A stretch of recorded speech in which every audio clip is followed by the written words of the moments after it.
자, 이제 미국을 빨리 한번 보겠습니다. 미국.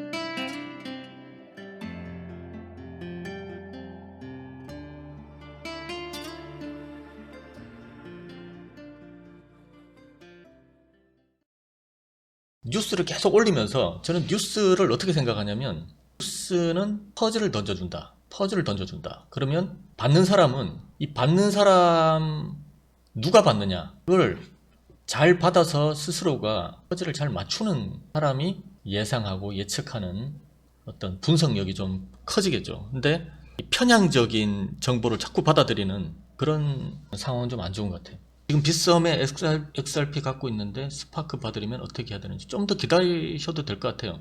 자, 러시아 소식을 이제 시작을 할 건데, 처음에 제가 푸틴이 시작을 했어요. 암호화폐의 결제 수단, 결제, 뭐 사고 팔고는 알아서 하는데 결제는 하지 마라. 이게 이제 최초의 8월 1일 날 슬슬 시작하는 거죠. 슬슬 시작했는데, 암호화폐 결제 수단으로 사용하는 것을 금지한다. 거기에 서명했다. 그리고 2021년 1월에 발효된다 라고 이제 얘기를 했습니다.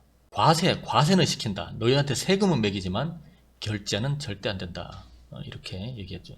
그리고 러시아에서 온라인 지갑에 익명 예금을 전면 금지해라. 8월 4일 날 나온 건데, 러시아 정부가 온라인 지갑에 익명으로 예금하는 행위를 금지했다. 최근 러시아 정부는 불법 활동 억제, 그래서 익명으로 예금하는 건 절대 하지 마라. 그래서 러시아 의원들이 이번 조치가 테러 자금, 그리고 불법 마약, 불법 활동, 이게 불법 활동 억제라는 게 지금 8월 달에 이제 살살 나오기 시작했다는 거죠. 네네. 홀더분이라면 그렇죠. 뭐 지금 팔고 자시고 할 게 없어요. 지금 바닥으로 꿈틀이 바닥으로 들어갔어요. 이제 그러니까 바닥권 있다 그냥 이게 폭발하면 되니까 크게 뭐 움직이실 필요는 없습니다. 그렇게 생각하시고, 이들은 얀덱스, 웹머니, 페이팔, 키위 등을 사용 중인데, 일부는 온라인 지갑에 보관된 현금으로 암호화폐를 구매 중인 걸로 알려졌다. 그래서 이런 러시아 경제학자가 정부의 조치가 블록체인 공간에는 아무런 영향을 미치지 않을 것이라고 밝혔다. 뭐 이렇게 하는데, 거래소들의 서비스 수요는 감소하게 될 것이다. 뭐 이렇게 얘기하는데, 일단 8월에 살살 불법 행위에 대해서 암호화폐가 불법이라는 뭔가가 살살 기어나오고 있습니다. 지금 스텔라도 뭐 갈 만큼 가겠죠. 자기 역할을 하겠죠. 스텔라도. 비중은 리플이 더 많은 게 좋겠죠. 너무 한쪽에 몰빵하지 마시고. 그리고 이제 나온 뉴스가 뭐냐면, 신고되지 않은 암호화폐 지갑에 대해서 최대 3년 징역을 때려버리겠다. 이렇게 조금 강도가 세지고 있어요. 그래서 암호화폐 보유자들은 세무당국에 지갑 신고하고, 자, 신고하시고 세금 내고 불법 행위들은 다 때려잡겠다. 규제법 초안을 이제 마련했습니다. 그리고 규정을 준수하지 않는 위반자는 수령액의 약 30%의 벌금을 매기겠다. 그래서 반드시, 이게 근데 거래소 털면 다 나오니까 거래소에 영향을 받을 수밖에 없겠죠.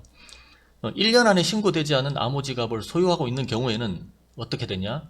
3년 이하의 징역형을 받을 수 있다. 그리고 이 개정안에 범죄 부분이 상당히 광범위하다. 암호화폐로 인해서. 그래서 범죄를 저지르는 동안 암호화폐를 사용하는 것은 상황을 더욱 악화시킬 수 있다. 뭐 이런 얘기를 하죠. 그래서 이 법안은 러시아의 영토에 국한되지도 않는다. 그러니까 영토를 벗어나서 때릴 수도 있다라는 얘기죠. 러시아인이 국적이든지, 러시아인이 만든 뭐 채굴장이든 뭐든, 그래서 누구든 이것을 심각하게 받아들여라 하고 경고를 법률위원회에서 합니다. 그리고 비트코인 채굴을 금지시켰습니다. 채굴을 금지시켰어요. 이거 다 보셨죠? 제가 커뮤니티에 계속 글을 올렸기 때문에.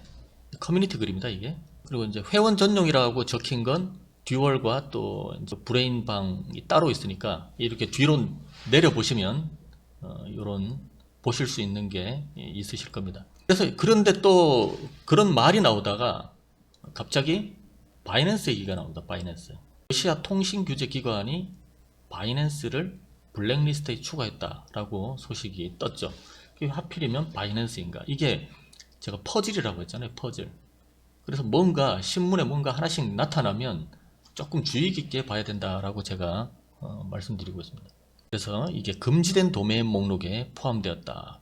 그렇지만 요때만 해도 VPN 같은 그 우회 통로를 거치지 않고도 거래소에는 아직은 접근할 수 있다. 아직은 지금 뭔가 살아있어요. 아직은. 그리고 10월 달이 되니까 이 공직자들이 또 왜 나왔겠나. 이게 지금 뉴스에는 그냥 나오는 게 없거든요. 사실 뉴스라는 게 뭔가 다 연성이 있다라고 보시면 되는 거지. 공직자들이 해외로 뭔가 자꾸 도피를 시키든 뭐 불법을 뭐 하든 뭐 그런 나라잖아요. 이런 나라가. 그래서 암호화폐 보유 신고 의무를 내년 1월부터 해라. 그래서 암호화폐 보유 내역을 의무적으로 신고해야 된다라고 밝혔죠. 그리고 원래 결제는 전면 금지했고 내년 1월 1일부터 계속 다 함께 들어가는 거는 이게.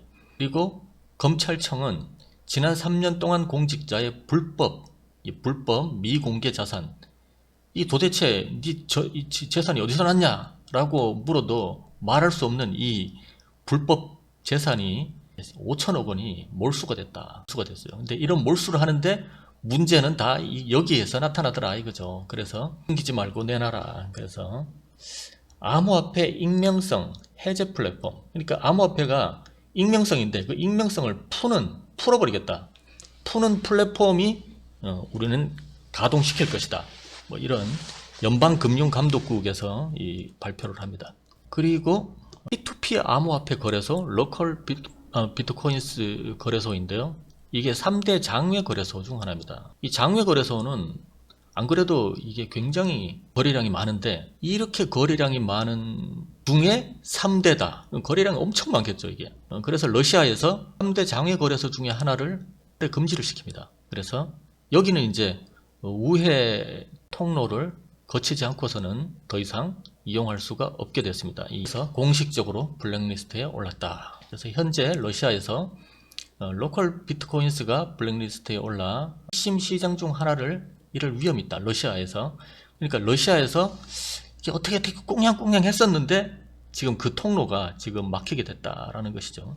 러시아가 2020년 4월과 5월에 그 플랫폼 거래량 1위 시장이라고 얘기를 했어요. 그 로컬 비트코인스에서. 엄청나죠. 그러니까 정부가 모르는 뭐 다 알겠죠. 자기들도 이걸 뭐 금지시키는 놈들도 아마 그 전에 다 옮기지 않았나. 그래서 이 거래소는 핀란드 거래소입니다. 핀란드 거래소인데 불법 자금에, 이거 불법이죠. 불법. 이 불법을 때려잡는 얘기가 8월부터 계속 나오고 있습니다. 불법 자금의 목적지라는 비난을 받아왔다. 핀란드 거래소들 중 99% 이상의 범죄 자금을 받는 지역의 비트코인이다. 뭐 이렇게 얘기하고 있습니다. 여기까지가 지금 러시아가 쭉 이어져 왔던 뉴스의 줄거리입니다. 지금 중국은 어쩌고 있느냐. 제가 이제 이런 말씀을 드리는 건 유비무환이다라는 측면에서 제가 말씀드리는 겁니다. 희망회로를 구축하시는 그런 분들은 많으니까 제가 유비무환의 입장으로 설명드리는 겁니다. 블록체인 허브로 도약하겠다. 뭐 CBDC.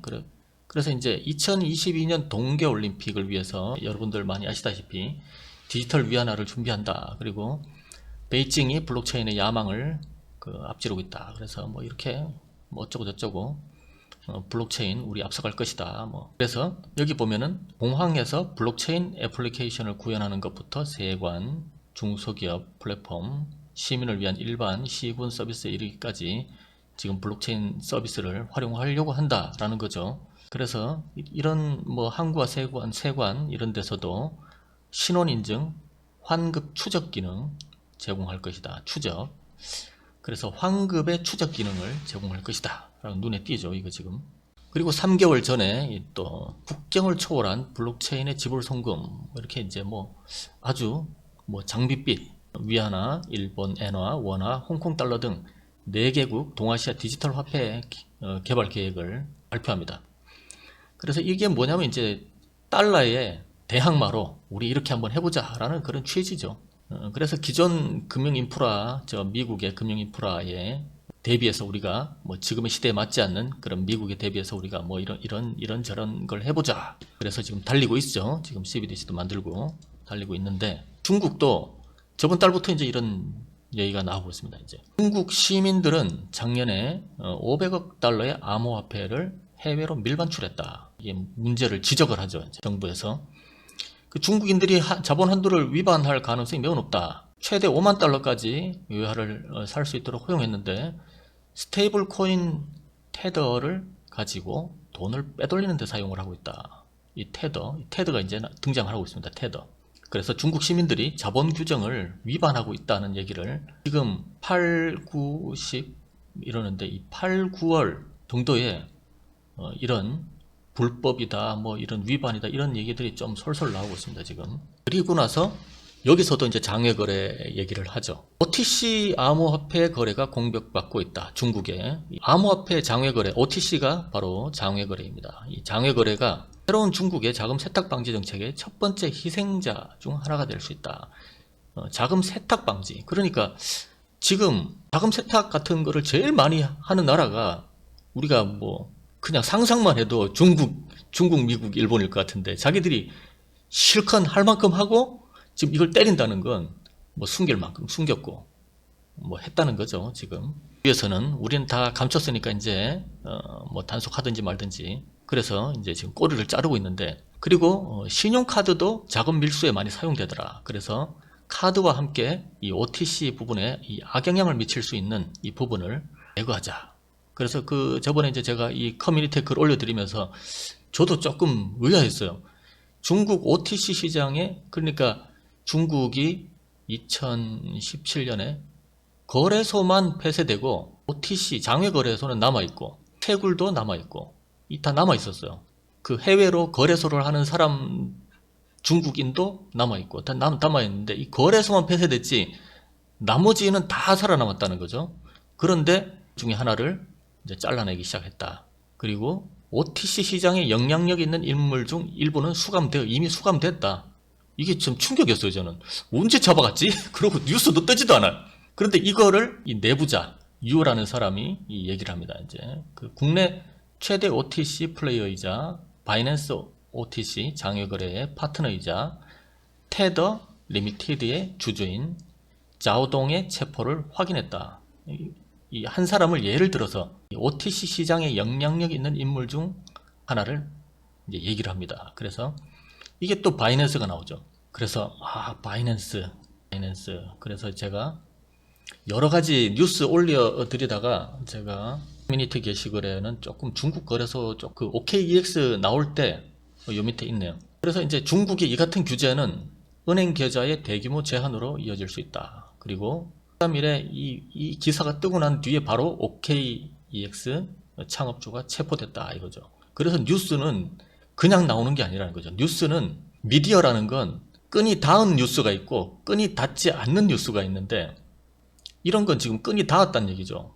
그래서 끈이 닿는다는 건 미디어를 이용해서 뭔가 이렇게 옛다 하나씩 퍼즐을 하나씩 주는 게 있고 그냥 신문사에서 알아서 끈 없이 이렇게 하나씩 자기들 나름대로 내는 신문이 있는데 그래서 이게 끈이 달린 퍼즐의 뉴스인가 아닌가를 유심히 봐야 된다는 거죠. 그래서 요즘에 제가 뉴스에 집중하느라고 사실은 동영상을 좀 등한시한 것도 좀 있습니다. 그래서 요즘에 제가 10월, 11월이 굉장히 중요하다고 제가 계속 말씀드렸기 때문에 이런 것을 아시고 그래서 이 기사가 있자마자 여기 창업주가 체포됐다. 이 사람이 없어도 뭐 키를 열 수 있다 하는데 못 연다 하더라고요. 지금 이 사람이 풀려야 된다는데 자, 이 기사가 있고 오케이. 그래서 제가 이 이제 회원 전용 커뮤니티에 OKEX 사태가 중국 거래소 전체로 확대 가능성이 있습니다 라는 제 뇌피셜을 뉴스에 자꾸 바이낸스와 뭐가 자꾸 나오잖아요 이제. 그래서 중국 거래소 쓰시는 분들은 좀 조심하셔야 되겠습니다 라는 글을 한번 올려드렸어요. 그 OKEX 쪽 비트코인 채굴자들이 OKEX를 버리고 있다. 그래서 이 사람들이 바이낸스 풀로 지금 이탈을 하고 있다. 이런 뉴스. 그리고 그 OKEX 드라마는 이제 막 시작되었다. 이건 기사죠. 그래서 몰타에 본사를 둔 거대 가상화폐 거래소 OKEX는 모든 출금 중단했다는 건 이제 여러분들 다 아시죠. 이런 뉴스가 있었고 요즘에 왜 이런 뉴스들이 자꾸 나오는 것인가. 중국 경찰이 도박 사이트 뭐 이런 단속은 늘 했을 텐데 왜 지금 또 테더를 얘기하느냐. 지금 테더 많이 나오죠, 지금. 테더. 불법에 지금 테더가 많이 나오고 있습니다. 테더. 도박 사이트 단속을 하면 했지. 또 왜 테더냐. 그래서 이게 지금 이번 달 말에 있었던 기사죠. 그래서 세계 최고의 스테이블 코인인 테더는 많은 논란에 휩싸였다. 그래서 최근 중국 이민은행은 스테이블 코인을 사용하는 국경 간 도박 웹사이트에 대한 단속 사례를 공개했다. 그리고 도박과 카지노가 불법인데 비트코인, 프라이버시 코인, 기타 스테이블 코인과 같은 암호화폐가 도박 관리 목적으로 널리 사용됐다. 그래서 자금 추적이 어렵다. 지금 도박 얘기를 하고 암호화폐 얘기를 이제 쭉 나열하는 이걸 보실 수가 있죠. 여기까지가 좀 현재까지 중국이 지금 얘기하고 있는 겁니다.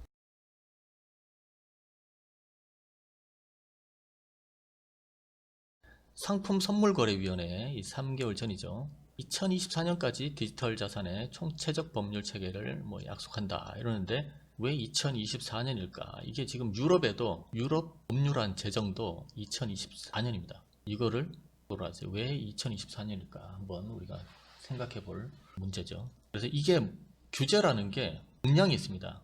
두 가지가 이게 한쪽에는 때려잡는 규제, 그 다음에 한쪽에는 좋은 규제, 완전히 안착시키는 시장의 주도권 안에 안착시키는 규제. 이 안착시키는 규제 이전에 때려잡는 규제가 나오는 거죠. 이제. 그래서 이 안착시키는 규제는 이렇게 늦게 나온다. 이 유럽도 이렇게 얘기했어요. 그래서 암호자산에 대한 가이드라인을 제정하고 시장 참여자에 대한 규제를 완화하겠다. 그래서 향후 몇 년간 종합 암호 규제를 전략적 목표로 삼았다. 이런 얘기가 있죠. 9월부터 미국은 이런 검은 돈의 시작이 어디였냐면 미 재무부 자료 유출 파문이죠. 이게 금융범죄 단속 네트워크, 이 핀센에서 뭔가 딱 터뜨립니다. 그때 이게 총 규모가 이제 2,316조 원, 170여 개국에 걸친 북한 돈, 미국, 트럼프, 푸틴, 이 비자금 관리 전부 다 들어가 있는 총체적인 자료가 유출되었다. 전 세계 유수의 대형 은행을 통한 수상한 돈 거래, 그리고 미국 재무부가 지난 10여년간 추적한 것으로 전 세계 170여 개국, 18,000여 건에 담긴 파일 2,100여 건을 입수해서 20일 보도했다. 이게 이제 9월 달에 나온 거죠. 9월 달에 나왔는데 하필이면 왜 지금 이걸 터뜨려서, 그래서 이게 나오자마자 암호화폐로 불똥이 튑니다. 그래서 한번 기사를 계속 보겠습니다. 여기 보시면 제가 커뮤니티에 뉴스를 올려드릴 때 공개라고 된 건 이제 오픈된 거죠. 브레인이라고 된 건 브레인 이상, 듀얼코어라고 적힌 건 듀얼코어 방에서 보게 되는 겁니다. 그리고 나서 CIA에서 블록체인 연구소를 설립합니다. CI 랩스라고. 그래서 뭔가 인공지능, 머닝머신, 증강 어쩌고저쩌고를 이제 연구를 할 거라고 하는데, 뭔가 CIA가 캐는 데죠. 캐는 방입니다. 그래서 뭘 캐려고 지금 만들었다, 이렇게 볼 수가 있죠. 그리고 비트맥스에서 지속적으로 비트코인 유출이 됐는데 그때 이 창업자가 잡혀갔죠. 비트맥스에도. 비트맥스 임원이 또 구속되는 일이 있었습니다. 그래서 설립자와 임원들이 자금 세탁 방지 조항 때문에 이 비트맥스가 기소되는, 대표와 임원들이 기소되는 일이 있었죠. 그리고는 이제 4만 BTC가 유출되는 이런 일이 있었죠. 그 전에 또 3,700개 인출되고 목요일 이후로 또 4만 BTC에 계속 인출됐었다. 이런 뉴스입니다. 그리고 이제 그 탈중앙화 거래소, 이 덱스라는 탈중앙화 거래소, 이것을 미국에서 전면 거래 금지를 합니다. 싱가포르의 크립토 펀드 매니저인 3에로우스 캐피탈의 수준은 스푸핑, 이게 네트워크상의 어떤 공격, 그래서 디파이가 매우 불안해서 보완화될 수 없는 것으로 판단할 경우 그들의 다음 단계는 분권형 거래소에 대한 거래를 전면 금지하는 것일 수 있다. 이런 얘기가 나왔다는 거죠. 그래서 뭔가 저는 이 디파이가 너무 구려요. 너무 구리고, 저번에도 몇 번 말씀드렸지만 정말 듣기만 해도 짜증나는. 그래서 규제 당국이 이 덱스 시장 조작을 호의적으로 보지 않을 수도 있다. 이 시장 조작이 이 거래소에서도 일어나고 있다는 얘기죠, 이제. 그래서 지난주 투자은행 JP모건이 8년 동안 귀금속과 국채시장을 스푸핑한 혐의로 이 네트워크상의 장난질, 네트워크상의 공격을 해서 장난질을 하는 것을, 이 혐의로 인해서 미국 감독 당국에 의해 $920만 벌금을 부과받은 뒤에 기사가 나왔다, 이런 얘기죠. 그래서 뭔가 하나씩 뭔가 던져주긴 하는데 기사는 항상 엿먹이려고 내기도 하고 진짜 퍼즐을 주기도 하고 그렇죠. 갑자기 뭔가를 내면은 생뚱맞으니까.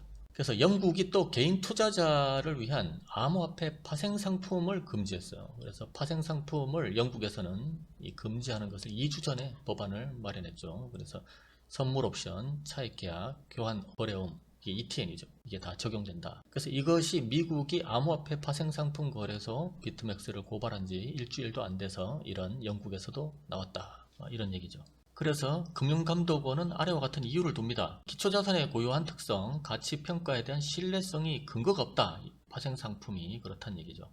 암호화폐도 끌적지근한데 파생상품은 더 안 된다. 2차 시장에서의 이 파생상품에서의 시장 남용, 금융범죄, 그 다음에 암호화된 가격이동의 극심한 변동성, 그 다음에 불충분한 소비자의 이해, 그리고 투자할 정당한 투자 필요성도 모르겠다.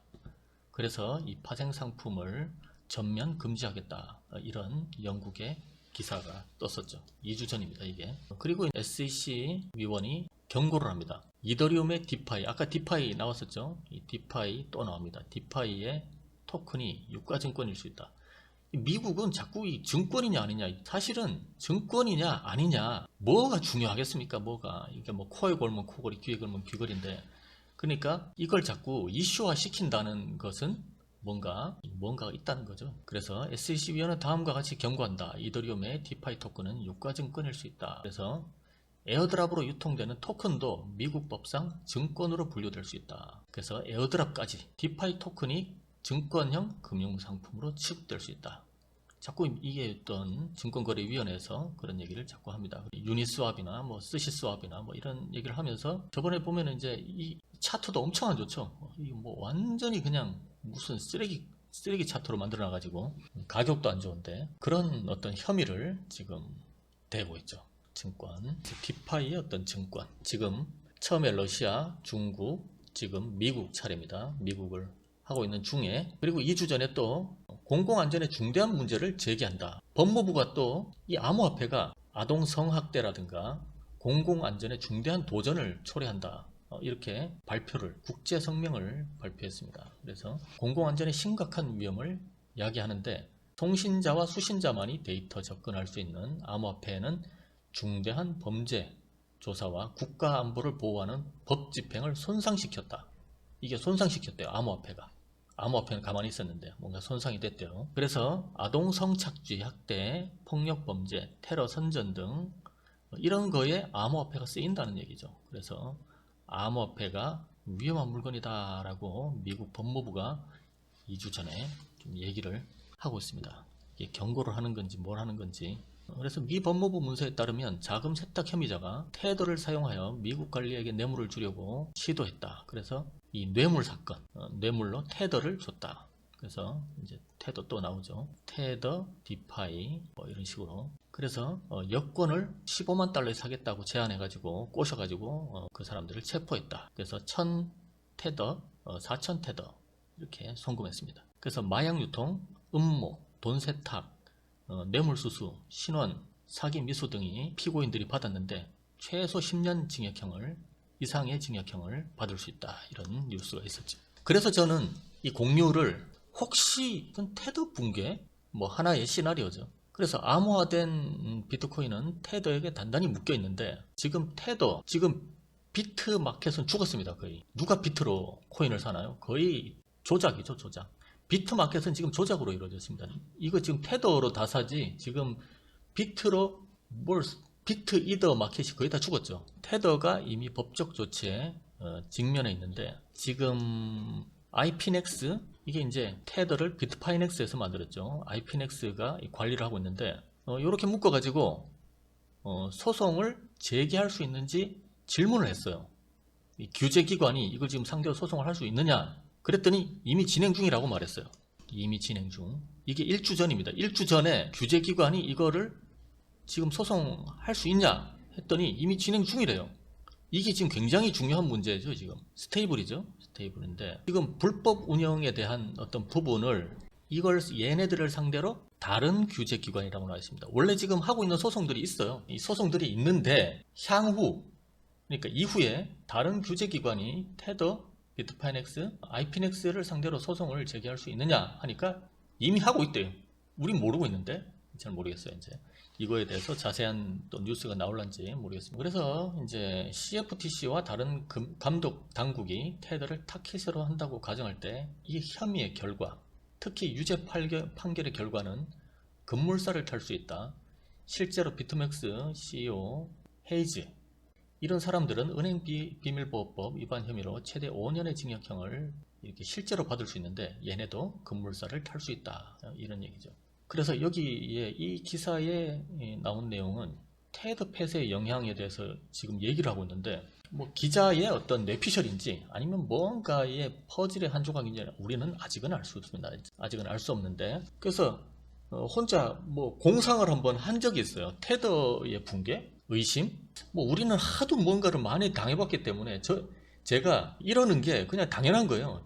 제가 당연한 건데 어떻게 맨날 당하고 사는 이 시장에서 이런 생각을 안 한다는 게 더 이상한 거죠. 항상 당하면서 항상 행복해하는 건 그건 미친 거죠. 그래서 저도 한 번씩 공상을 하는데 이 테더 붕괴에 대해서는 공상 자체가 안 돼요. 저도. 그런 시점이고, 더 보겠습니다. 회원방에다가 이제 조금 종합해서 그 다음에 한번 남겼어요. 그래서 이제 요런 것들이 지금 진행되고 있으니 중국 거래소 이건 조금 조심하셔라, 이런 말씀을 한번 드렸죠. 그리고 암호화폐 장외거래소, 중국에 지금 뉴스에 나왔던 그 OTC 거래가 그 OKEX, 특히 그 OKEX가 2017년 9월 중국 인민은행이 중국 내 거래소의 직접적인 서비스 지원을 중단한다고 지원한 이후 암호 거래상들의 유일한 거래처가 바로 OKEX의 그 OTC 거래입니다. 그러니까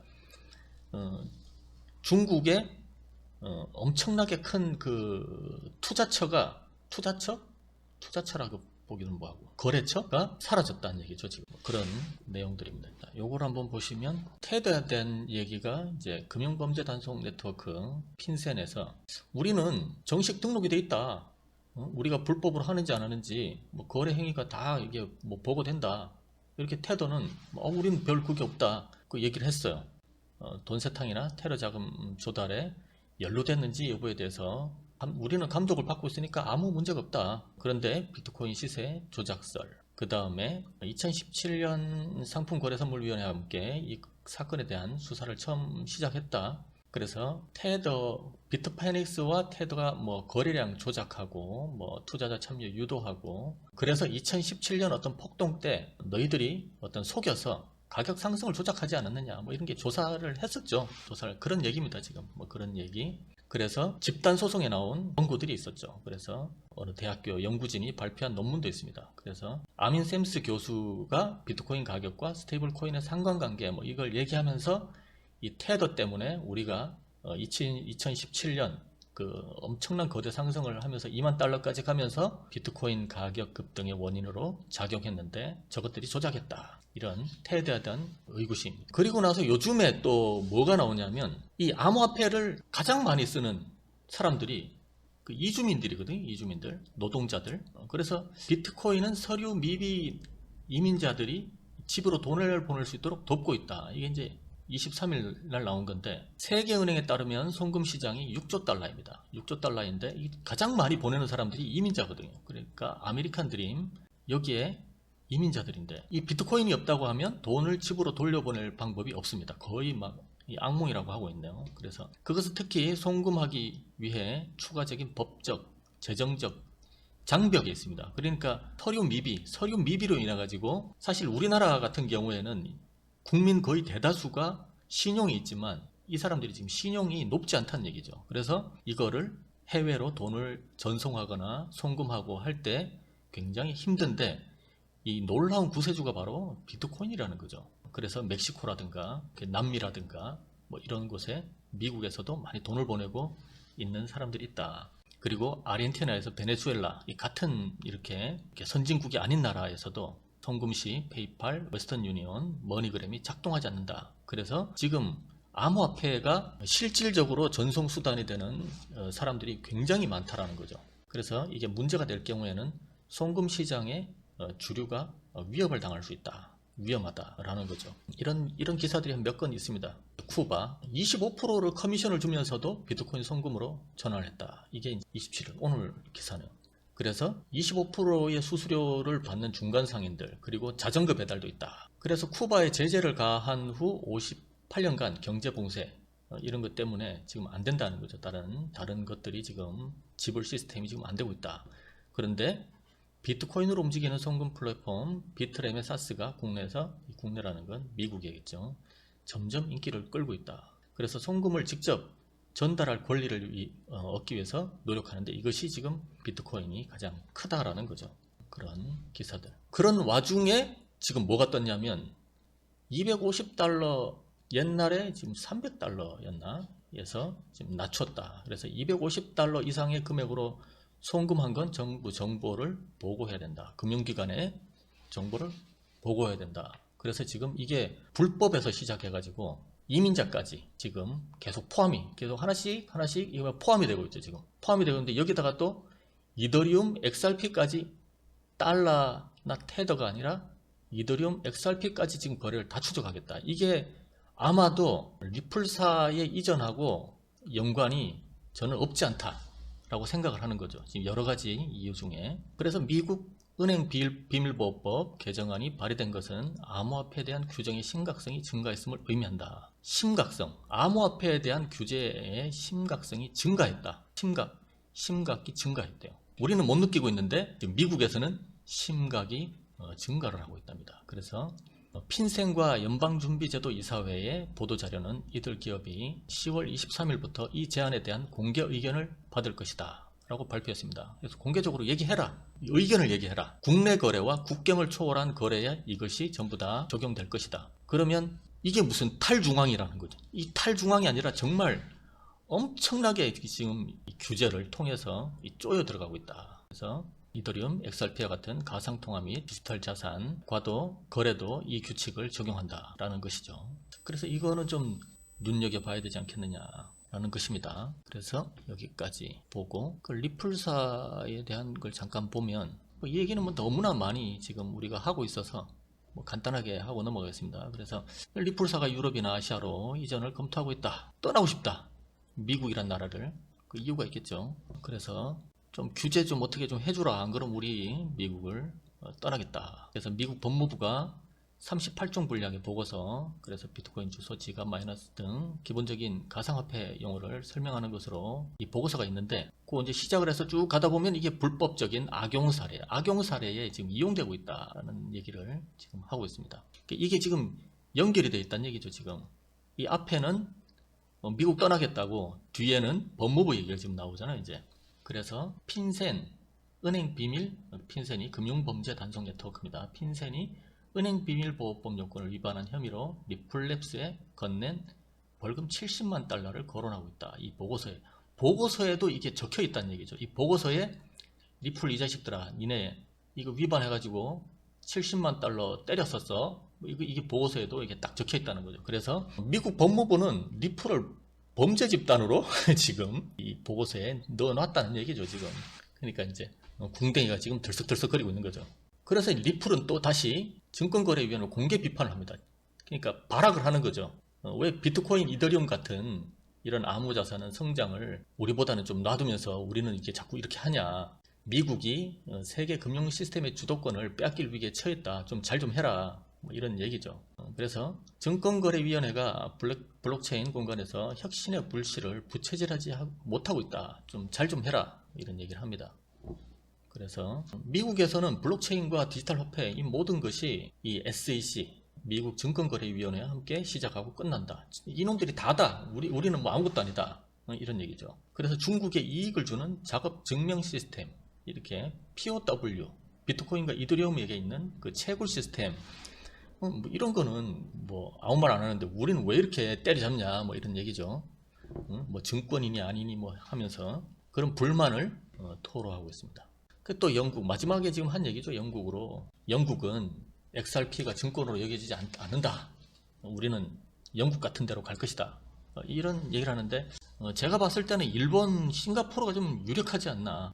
영국은 아무리 과거에 어떤 금융국가라고 하지만 저는 이 시점을 리플이 자꾸 이렇게 들썩거리는 이 시점을 저는 유대인 그 다음 목적지 스페인에서 시작해가지고 네덜란드, 런던, 뉴욕 그 다음에 중국으로 하는 이 어떤 기점에서 금융의 가장 중요한 기능을 가진 이 회사가 쏙 빠져나오는 거지 않나라는 생각을 하고 있어요. 그래서 이 시점이라고 하면 중국과 가까운 일본의 SBI가 있는 일본이나 좀 중립적인 싱가포르나 여기가 좀 아주 적당하지 않을까라는 생각을 가지고 있습니다. 지금 이제 이 상황은 뭐 여기까지 제가 하겠습니다. 여기까지 하고 비트코인 차트입니다. 비트코인 차트인데 요게 이제 우리가 3월에 쫙 내려왔다가 지금 이렇게 해서 이렇게 지금 올라왔죠. 지금 현재가 여기죠. 현재가 여기인데 이 미결제 약정이 뭐냐?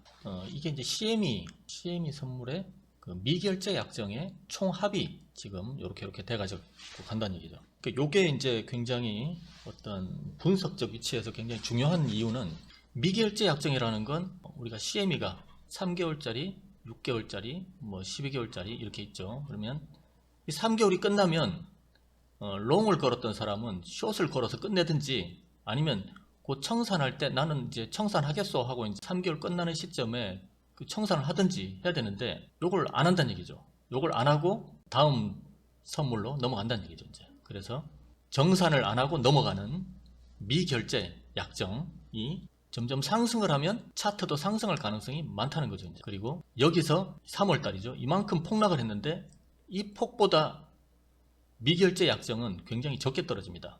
그러면 많은 사람들이 이렇게 떨어졌음에도 많은 미결제 약정이 없어지지 않는 건 상승 가능성이 높다는 거죠. 이게. 그리고 이만큼 같이 상승을 했습니다. 상승을 하고 여기서 만약에 또 미결제 약정이 쭉 이렇게 떨어졌으면 얘가 하락을 할 수 있다는 어떤 근거가 있어요. 근데 얘가 거의 낮은 조정만 조금 했죠.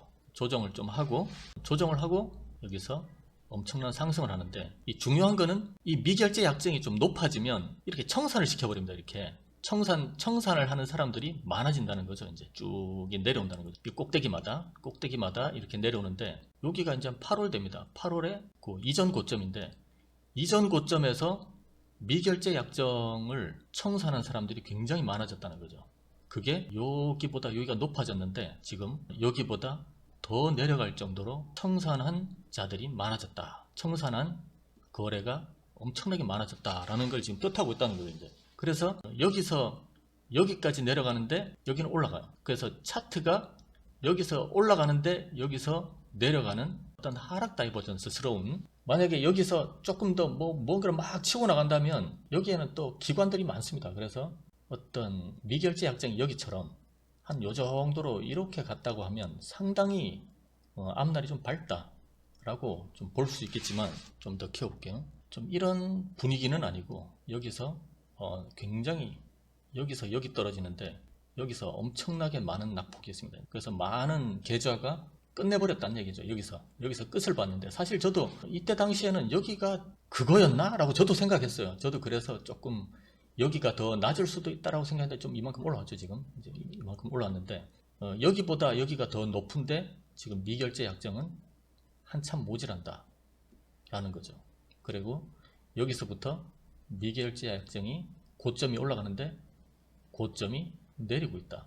이런 게 이제 조금 하락 다이버전스라는 신호가 올 수 있다라는 기사가 있었어요. 그래서 그 기사 내용을 바탕으로 제가 이게 두 개를 겹쳐 놓은 겁니다. 그런 얘기입니다. 그래서 지금까지 어떤 테더와 디파이와 나중에 제가 한번 또 이더리움과 WBTC에 대해서 한번 또 제가 이거를 말씀을 꼭 드려야 되겠다 이런 생각이 있는데 다음번에 다음 주 초에 이제 우리가 오프 모임이 있긴 한데 어쨌든 상황을 봐서 또 다른 말씀을 드리도록 하겠습니다.